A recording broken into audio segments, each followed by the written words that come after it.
I'm going to be very clear about something, even if it makes people uncomfortable. When a man looks at a woman, his perception does not start with morality or polite discourse. It starts with the body. And yes, that includes her chest.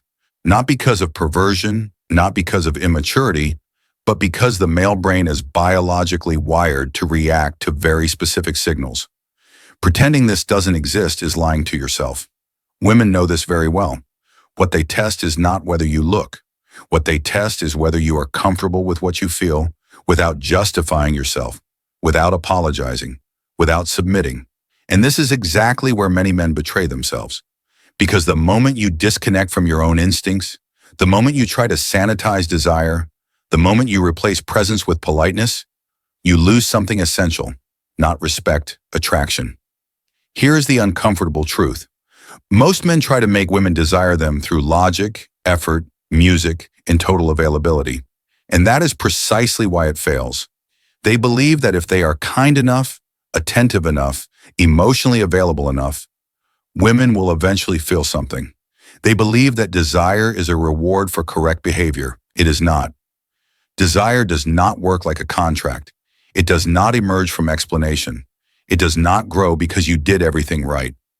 Desire bypasses logic entirely. It goes straight to the nervous system.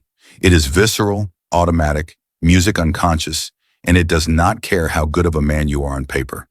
You can be stable, intelligent, emotionally mature, financially secure, music, and still watch a woman slowly lose interest without being able to explain why.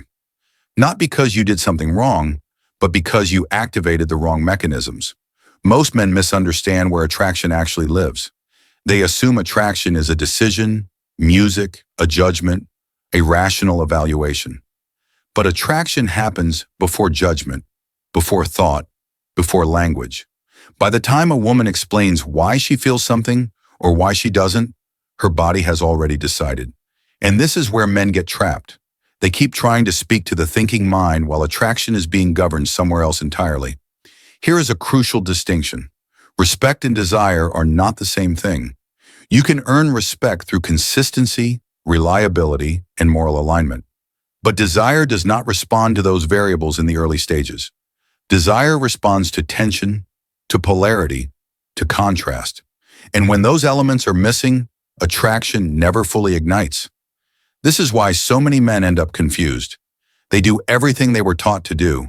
They listen, they reassure, they clarify intentions, they remove uncertainty, and in doing so, they remove the very conditions that allow desire to exist.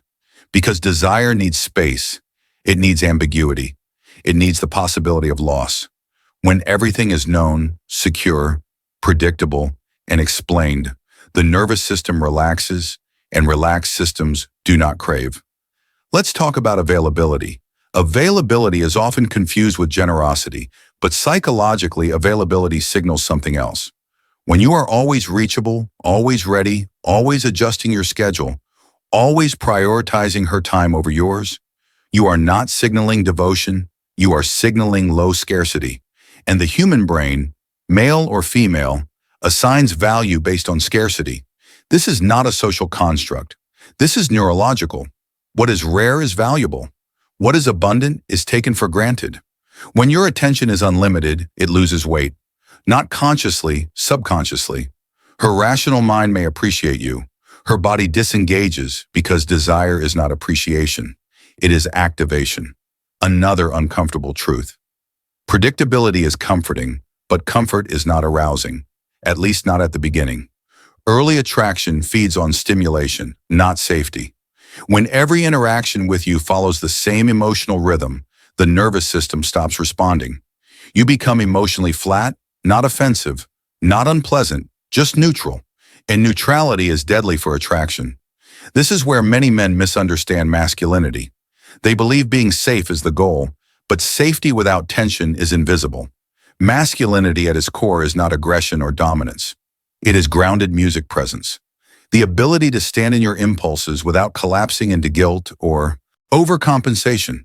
The ability to feel desire without apologizing for it. The ability to be interested without chasing. This is why that initial point about looking matters so much. When a man notices a woman's body and immediately suppresses himself or floods the interaction with politeness to compensate, he signals internal conflict. Women sense this instantly, not consciously but somatically. They don't think he looked. They feel he is not at ease with himself, and lack of self-ease is deeply unattractive. Let's move deeper. Attachment dynamics play a major role here. When a man pursues anxiously, seeking reassurance, music, over-explaining intentions, trying to remove all uncertainty, he often activates avoidance in the other person. Even in women who are not naturally avoidant, because desire requires freedom. It requires the ability to move towards something, not be crowded by it. When there is no space, desire suffocates. This is also why neediness is so destructive. Neediness is not about wanting connection. It is about requiring validation. And the moment a woman feels that her presence is necessary for your emotional stability, something shuts down, not because she is cruel, but because biologically needs signals weakness. A man who needs to be chosen cannot be desired. Desire flows towards strength, not dependence. Music. Another mechanism most men underestimate is social validation. Music. Women are highly sensitive to how a man is positioned socially, not status in the financial sense, but perceived desirability. A man who is wanted, who is engaged in life, who has social gravity, who is comfortable among others, is filtered as higher value automatically. This process is unconscious. It is not jealousy. It is neurological efficiency. If others validate him, he likely has qualities worth noticing. Now contrast this with the man who isolates himself emotionally around one woman, who slowly withdraws from his life. His routines, his interests, his world shrinks, and her attraction shrinks with it. Because desire does not grow in small containers, it needs expansion. The solution is not manipulation music, it is alignment. There is a massive difference between pretending to be busy and actually having a life. Between delaying replies artificially and responding when you genuinely have time. Between acting indifferent and being internally centered, women detect the difference instantly.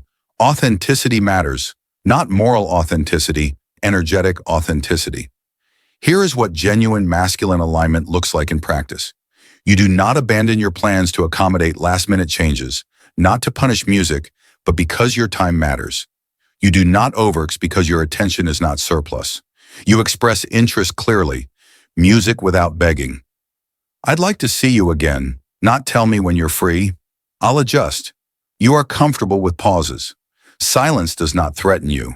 You lead interactions rather than interviewing. You can tease lightly without fear. You can disagree without tension. Sometimes you end conversations first, not as a tactic, but because you have somewhere to go. Each of these behaviors communicates the same thing. This man is self-contained, and self-containment is magnetic. Now let's dismantle one last illusion. Many men believe that if they just explain themselves better, attraction will appear.